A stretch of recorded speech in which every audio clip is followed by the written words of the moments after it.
Nu tā, apiesim aplīti pa piestāti, arī, ka cilvēki dzīvo. Viņi arī tāpat kā mēs atbrauc uz brīvdienām. Te katru vakaru ir vidusjūras šašlika diēta. Deltus taisījuši, lai siltāks. Katru vakaru apsteigā arī sarks.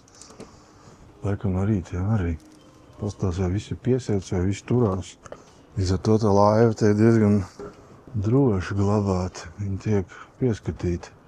Šie visticamāk liela daļa ir tādi kā patstāvīgie iedzīvotāji. Un kāpēc ne? Ar Starlinkiem un citu tehnoloģiju, ja darbs ir attālināts, var izpausties visdažādākajos veidos. Te dzīvo ģimene ar 2 vai 3 bērniem. Eiropieši pārsvarā pērk laivas 20 un vairāk gadu vecas. Tas ir vispopulārākais laivu tirgus. Nu, te arī to var redzēt, ka dažas ir tiešām jaunas un dārgas. Liela daļa, piemēram, kā šis katamarāns, vecs, bet viņi atjauno un kaut ko te plāno ar viņu darīt. Tad citiem jums vajag palīdzēt atrast, nopirkt laivu, te Spānijā. Var palīdzēt. Paskaties Nautika LV.